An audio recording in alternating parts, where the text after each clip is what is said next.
اور وہاں پر دھکے پڑ رہے تھے, آپ کے سامنے ہی تھا, تو پیچھے بیٹھ کر کیس کی سماعت کو جو ہے ہیئرنگ کو کور کرنا میں نے مناسب سمجھا. آپ نے کوشش کی میاں صاحب سے ہاتھ ملانے کی؟ نہیں, بہت رش تھا, آپ کے سامنے ہی ہے. میں تو ابھی بھی جب میاں صاحب جا رہے تھے تو پھر آپ آئے کیوں تھے اگر اتنا آپ کو نہیں پتا تھا؟ یہ ایک تاریخی موومنٹ چل رہا ہے.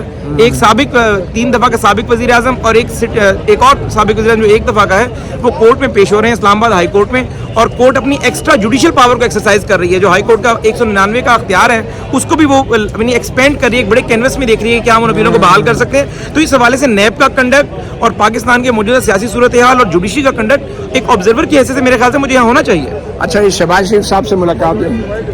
میاں شہباز صاحب سے ملاقات نہیں ہو سکی کیونکہ میاں وہ کافی رش تھا, سیکورٹی ایشوز تھے, تو دیٹس وائی میں نے پریفر کیا کہ میں ججز کو سنوں اور گریسفل طریقے سے بیٹھوں اور گریسفل طریقے سے اس ایونٹ کو جو ہے وہ آبزرو کر سکوں, اپنی آنکھوں سے جج کر سکوں. لیکن آپ نے حاضری لگا دی.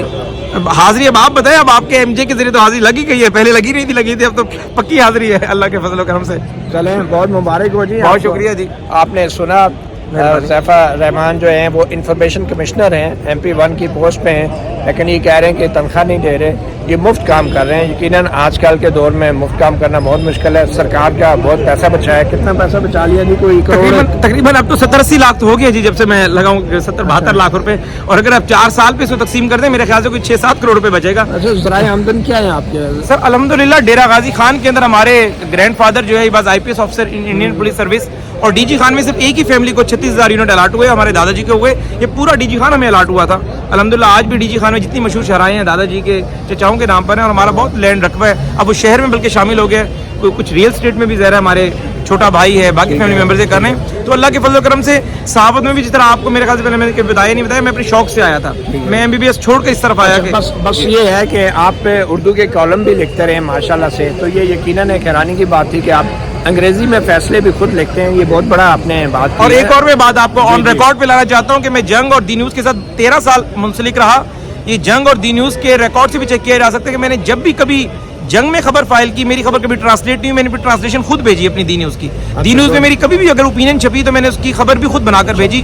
میں بیک وقت الحمدللہ اردو اور انگریزی کی ٹائپنگ بھی ایکول سپیڈ سے کر سکتا ہوں. پاکستان میں چند لوگ ہیں جن کے پاس یہ عبور حاصل ہے, ادروائز جو انگریزی جرنلزم کر رہے تھے اردو نہیں کر پاتے, جو اردو کر رہے تھے انگریزی نہیں کر پاتے. تو الحمدللہ یہ میری کوشش ہوتی ہے, باقی تو میں ایک ناچیز ہوں, سیکھتا رہتا ہوں. آپ جیسے سینئر, یہ ایک اچھی بات ہے. کبھی عمران خان کے کیس میں آپ کو ہم نے نہیں دیکھا یہاں آ کے, وہ بھی وزیر اعظم رہے. وہ اس کی وجہ یہ تھی کہ عمران خان کے کیسز کے متعلق میں اس لیے نہیں آیا. عمران خان نے آزادی اظہار پہ پابندی لگائی.